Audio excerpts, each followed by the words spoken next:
"Are we crazy?" my Ukrainian friend said, laughing, as we surveyed her tiny car, covered in a layer of thick, mottled ice. The hatchback was groaning under the weight of food and equipment she wanted to deliver to the front. The route there would take us through places devastated by fighting, roads that might not actually exist anymore. And now those roads were icy after the first hard frost and snowfall of the Ukrainian winter. Ivana looked at me seriously. "Really, if you think it's too bad, we don't have to go." But the slush wasn't the main problem, it turned out. More tricky was guiding an elderly Mitsubishi hatchback with a finger width of clearance around yawning shell craters for hours on end.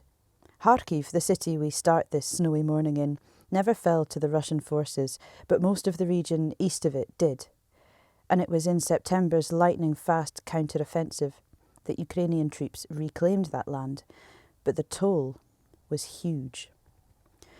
We drive in stunned silence through absolute devastation that just seems to go on and on, villages flattened, not a single house intact.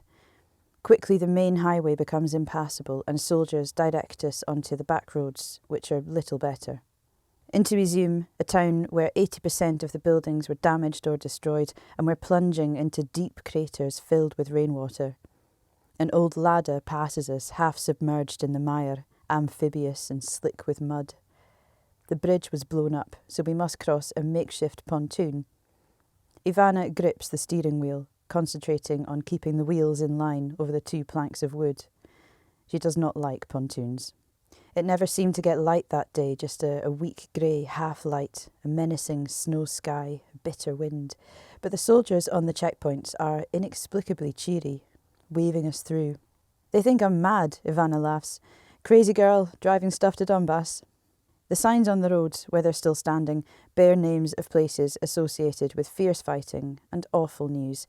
Sviatogirsk, where the beautiful monastery was shelled, monks and a nun killed. Liman and its mass grave. Passing the red and white facade of Kramatorsk train station, all I can think of is that scene on the 8th of April there when rockets struck, killing more than 50. It's almost jarring to see people milling around there, but of course, Donetsk didn't empty out suddenly. We're in mining country now. The sun briefly appears over the big flat steppe, only to sink as a burning red smudge behind the slag heaps, the strangely shaped bings that mark the horizon, reminding me so immediately of West Lothian. It's a relief to reach the brigade's base, an old medical building near the front line, a few miles east of Donetsk city. It's after dark and my feet are blocks of ice. The pot-belly stove is a welcome sight, as are the camping beds and scratchy woolen blankets. But first we must eat. Plates of plov, that delicious, greasy rice and meat Central Asian staple, and glasses of horilka, the Ukrainian vodka. I sleep well. Ivana has been getting supplies to these guys for months, but this is the first time she's come in person.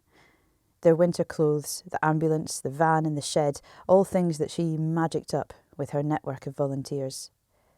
It's hard to imagine this war and the slow but sure Ukrainian progress without this massive civic effort to fill the gaps.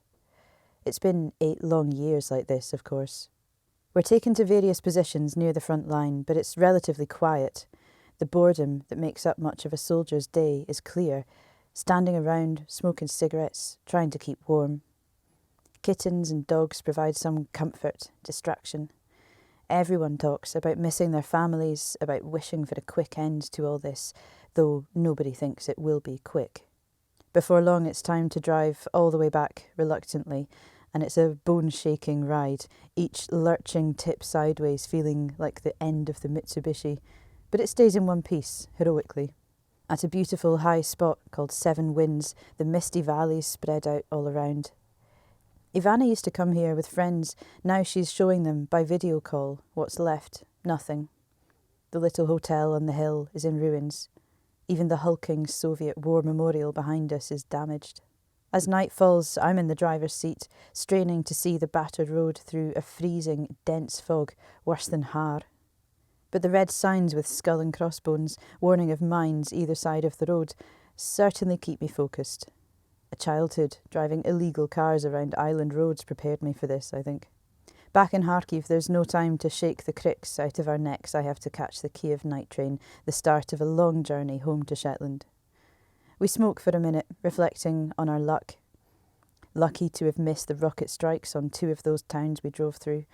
But more importantly, lucky to have met those extraordinary people, the medics and soldiers in Donbas, to have had the chance to drink horilka and talk about life with these guys.